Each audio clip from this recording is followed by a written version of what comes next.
Hello, my name's Gary Cohen. I'm the producing director here at Middlesex County's Plays in the Park, and we're here today to talk about our summer 2011 season of plays. I have a little guest panel here, an eclectic group. I have Dory Strober, who is the costumer for Annie and also works in the costume shop for the rest of the plays. Mallory Davis is working in the office with us, and she plays one of the nicest kids in town in our production of Hairspray. And Mike D'Arcy, set designer for both Annie and Hairspray and head of the scenic paint shop, which perhaps in the background you can see are working on our production of Annie. Annie will open on Wednesday, June 22nd. It plays for 10 nights, except for Sunday, ending on July 2nd. Hairspray is next, opening Wednesday, July 13th through Saturday, July 23rd. Again, every night except Sunday at 8:30 when the sun goes down. And we close the summer season with Godspell, opening on Wednesday, August 3rd through Saturday, August 13th. And again, no Sundays, and at 8:30. Tickets are $7 for adults, $5 for seniors. Children 12 and under are free, and we open the box office at 5:30 on the nights of the performance. You can visit our website at www.playsinthepark.com if you want further information. All right, let's start with the designs. We have the costume designer and the set designer for Annie. What are you in the middle of doing right now? Where are you at? So right now we're finishing up making some dresses for Grace and for Annie. Okay. I'm getting the last hats and accessories together so we could see all the costumes at once on stage on Monday night when tech starts. Will this be on as part of the rehearsal, or is there something special we do with the costumes at the beginning of each tech week? Well, we do something called a costume parade, and we put all the actors in their costumes and we look at them scene by scene to make sure all the colors go together and there's nothing that stands out that doesn't. And when will we put them on the I'm pretending I don't know. I'm actually the director and I do know, but I'm trying to make this interesting. When do we put the costumes on the actors? At the beginning of rehearsal, Monday and Tuesday night. But do they wear it through the whole, are they going to wear them through the whole rehearsal, or? Only if the director wants that. Oh, right. We'll see what the director has to say later. Mike, where are we at in terms of the set? We're in a good place. We finished all the units for the show. Right now we're doing the portal, which is, we're projecting for the show. So around the projection image, we're doing a frame of 1930s advertisements. Is that what they're doing on the floor Exactly back what they're there? doing, yeah. And we also have the proscenium left to do, which is the same thing. We're doing 1930s advertisements.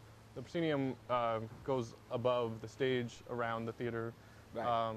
So it's just going to frame the show and bring the show in, give it an environment of the 1930s look. And to clarify, when Mike says we're projecting, in the past, and I'm sure we'll do it again, but not this summer, we would paint big backdrops to go behind each scene. Annie has, maybe 8 or 9 different scenes. Yeah. Rather than having to paint 9 big, huge backdrops, we're going to use projections of actual photographs from the 30s to represent the background for the scenes. So will we be ready for Tech Week? Will you guys be ready for Tech Week? For sure. Okay. Yeah. Mallory, you're rehearsing your show. Where are you rehearsing yours? Well, I'm in Hairspray, and that is the second show of the season, and we're rehearsing at our choreographer, Lorinda Haver's studio in Greenbrook. She owns Broadway Dance Theater off of Route 22, so we go there every night for rehearsal. Why? Why there instead of somewhere closer? Well, I do know that her studios have mirrors, so it's very easy for us to pick up the choreography that way and to see the spacing, so we don't have to keep looking around. We can just look in front and see the mirror there and figure out where we are. Would you consider Hairspray a dance show? Yes, sir. It is a huge dance show. Yeah, so the mirrors help. Yes, the mirrors are great. And normally we provide, well, I should say Middlesex County College provides space for rehearsals. That's where Godspell is. Will you be doing any rehearsals at the college? Yes, in a couple weeks after we do a couple stumble-throughs and run-throughs of the show to see where we are, we move to the Performing Arts Center at the college, and we do a couple run-throughs there, and the crew gets to come and watch, and we can invite people just because the stage there is bigger than the studio, so we can fix the spacing before we come here to this park stage, which is an even bigger space to work with. And Dory had talked about Tech Week, and as did Mike. Hairspray will move into this facility at Plays in the Park for their Tech Week. Tech Week is short for Technical Week, and it's when all the elements of costumes, props, sets, lights, sound try to come together.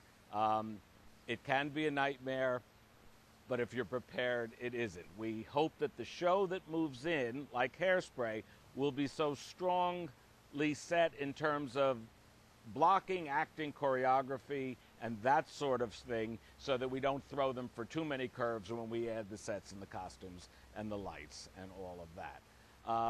What will you be doing for Hairspray? Well, starting on Monday, we're going to start building some things and doing all the alterations.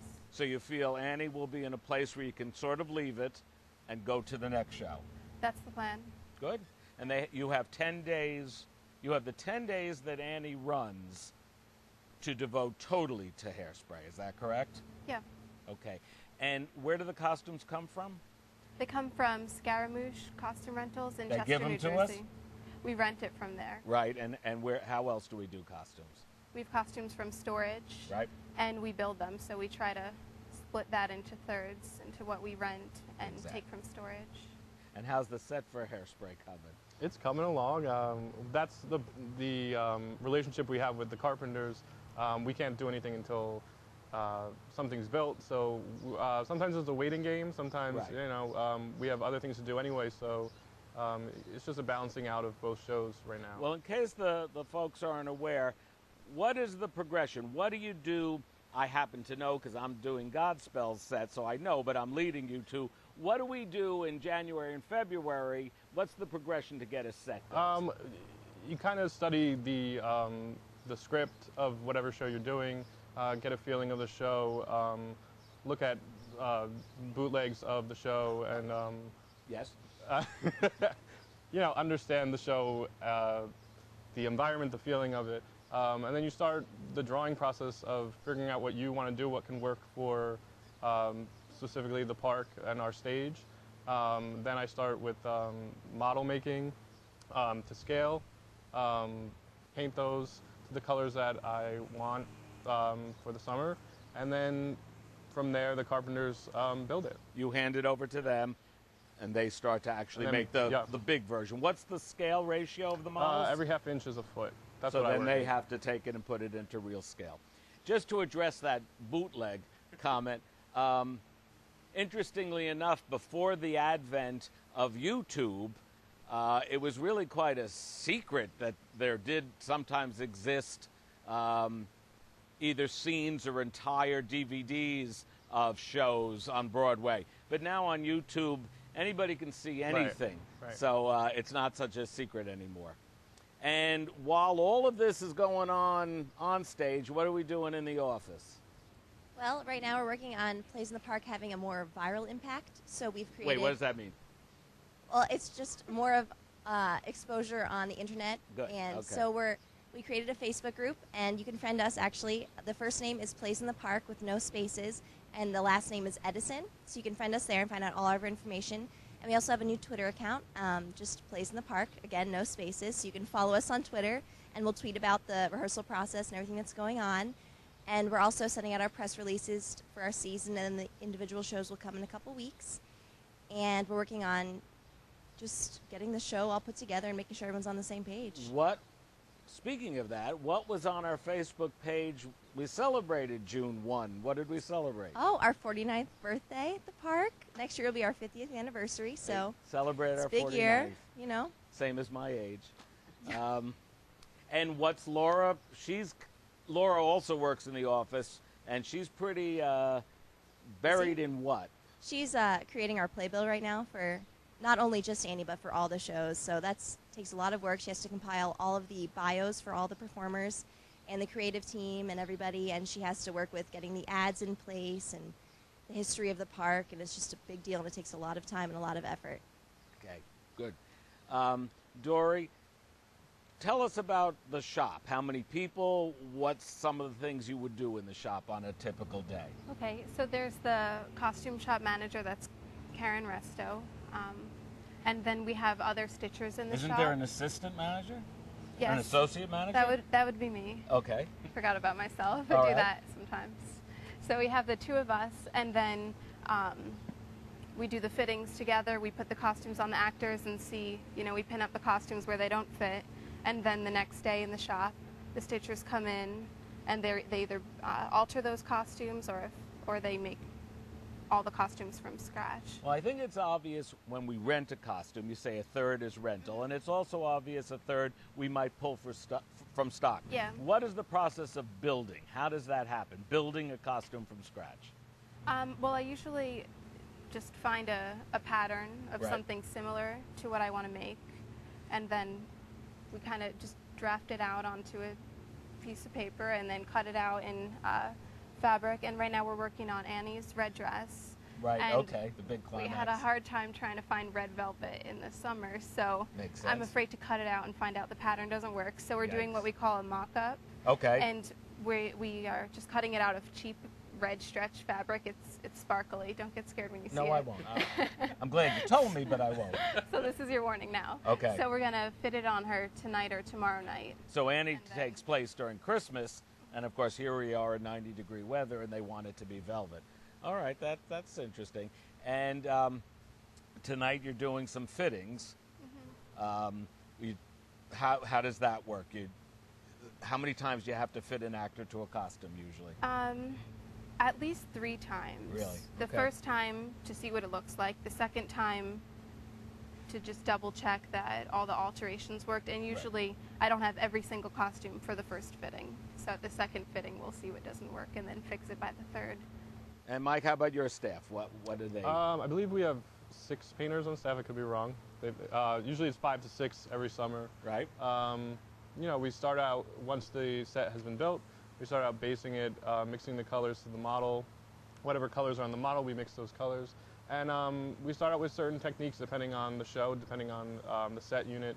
Something like Miss Hannigan's office should look pretty dingy and dirty. So In Annie, right? Yeah, in Annie. So we tend to do a messy wet blend technique to follow the model, depending on what the model is. Yeah. I think it might be valid to interject at this point that Plays in the Park has a mission statement that might differ from some of the other community theaters, and we are a community theater on a large scale.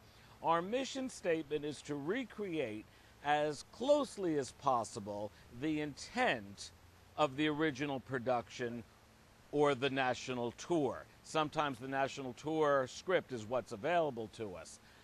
There are theaters that reinvent the wheel. They see how they can rethink, re-envision the production, and that's perfectly fine. It isn't our vision. Our audience tends to come here expecting a show that looks and feels like the Broadway, like the original one. So that puts a different onus on all of us. And we can do it. We the talent that we have, the workers that we have. And the actors that we have. Yeah, it's a great expectation. We have the talent available. So. Yeah, I mean, why reinvent the wheel? They've worked all that out for us, and if you were going to conduct Beethoven's Fifth, you wouldn't make it sound like Men Without Hats or something. Right. It would sound like Yeah. Beethoven's Fifth. So that's our mission statement. Now tell us, how does it work choreographing and blocking a show from scratch, since you're in the middle of doing that? Choreographing it from scratch? Well, I mean, from the first day you come in, how does the rehearsal process progress? Well, for our first rehearsal, Lorinda, I've worked with her for a couple summers now, and what she does is she usually teaches the finale first because the entire cast is involved. So not only do we learn the last number so we have the most time to work on it so the show goes out with a bang, but the entire cast gets to really bond at that first rehearsal and establish some friendships and some funny moments because it's usually a Sunday and it's usually a couple hours long and you get a lot of choreography thrown at you and it's just a great time. You have so much fun. And the way our rehearsals are run, you learn a different dance every night pretty much. And it usually takes the full 3-hour rehearsal just to get everyone involved and to block it. When did you learn the music? Did you do that up front or before each rehearsal? In the middle. We learned some okay. of the dances first, and then we had 2 days where we learned like all of the music.